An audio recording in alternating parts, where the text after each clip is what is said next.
আসসালামু আলাইকুম। Cooking studio by Hafsa মিম আপনাদের সবাইকে ওয়েলকাম জানাচ্ছি। আশা করছি সবাই ভালো আছেন। আজকে তৈরি করেছি আমড়ার আচার। এখন তো বাজারে প্রচুর পরিমাণ আমড়া পাওয়া যায়। আমড়ার মৌসুম শেষ হয়ে যাওয়ার আগে আপনারা কিন্তু এই টক ঝাল মিষ্টি আমড়ার আচারটা তৈরি করে সংরক্ষণ করতে পারবেন। বেশি উপকরণ লাগবে না, অল্প উপকরণ দিয়ে কিন্তু আপনারা খুব সহজে আমড়ার আচারটা তৈরি করতে পারবেন। তাহলে কথা না বাড়িয়ে রেসিপিতে যাওয়া যাক। আজকে আমড়ার আচার তৈরি করার জন্য আমি এখানে প্রায় 1 কেজি পরিমাণ আমড়া নিয়েছি। এখন এই আমড়াগুলোর খোসাটা ছাড়িয়ে নিচ্ছি। আপনারা যদি আমড়া পরিমাণে বেশি ব্যবহার করেন তাহলে তেল মশলাটা একটু বাড়িয়ে ব্যবহার করলেই যথেষ্ট। এইভাবে করেই কিন্তু আপনারা খুব সহজে আমড়ার আচারটা তৈরি করতে পারবেন। আমড়াগুলো সবগুলো খোসাটা ছাড়িয়ে নিয়েছি। এখন একটি নাইফ দিয়ে আমড়ার মধ্যে দাগ কেটে নিচ্ছি। তাহলে আচারটা রান্না করার সময় ভিতরে তেল মশলাটা খুব ভালোভাবে ঢুকে যাবে। সবগুলো আমড়ার ওপর দাগ কেটে নিয়েছি।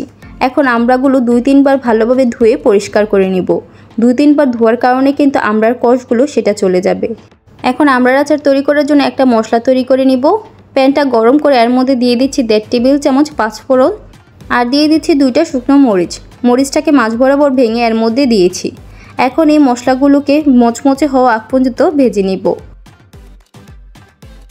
মশলাটাকে ভালোভাবে ভেজে নিয়েছি। এখন এই মশলাটা উঠিয়ে ভালোভাবে ব্লেন্ড করে নিব। সেম প্যানের মধ্যে দিয়ে দিচ্ছি 1/4 কাপ সরিষার তেল। এখন এই সরিষার তেলটাকে হালকা গরম করে নিব। সরিষার তেলটাকে হালকা গরম করে নিয়েছি। এখন এর মধ্যে দিয়ে দিচ্ছি 1/4 টেবিল স্পুন আস্ত পাঁচফোড়ন আর দিয়ে দিচ্ছি একটি তেজপাতা। তেজপাতাটাকে মাঝ বরাবর কেটে এর মধ্যে দিয়ে দিয়েছি।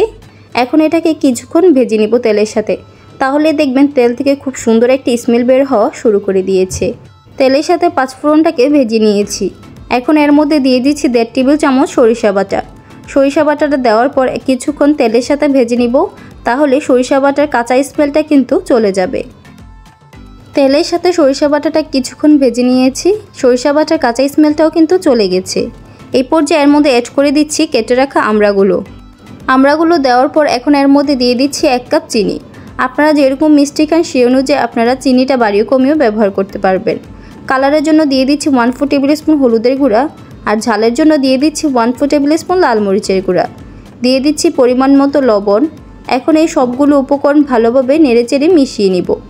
এই পর্যায়ে আমড়ার আচারে কোনো পানি ব্যবহার করতে হবে না। চিনিটা গলে যে পানিটা উঠবে সেই পানিটা দিয়েই কিন্তু আমড়াটা সম্পূর্ণভাবে সিদ্ধ হয়ে যাবে। চিনিটাও কিন্তু এ পর্যায়ে গলতে শুরু করে দিয়েছে।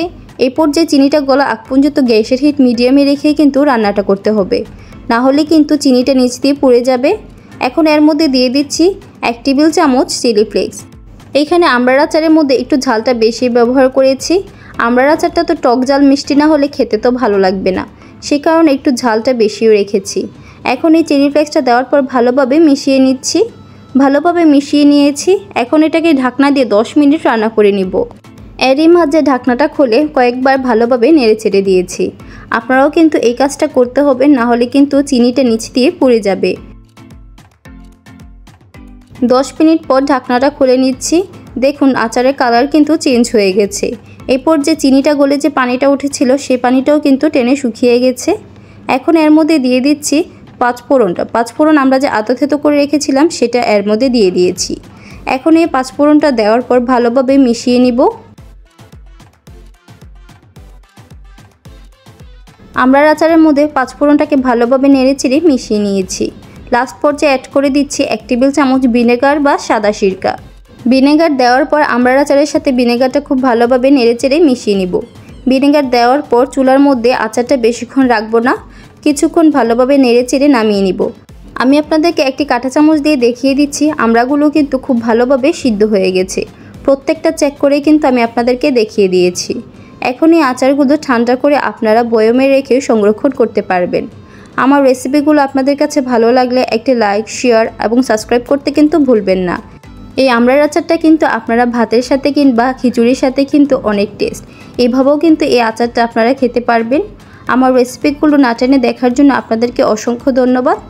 আমার চ্যানেলে যদি আপনারা নতুন হয়ে থাকেন তাহলে চ্যানেলটি সাবস্ক্রাইব করে নোটিফিকেশন বাটন অন করে রাখবেন।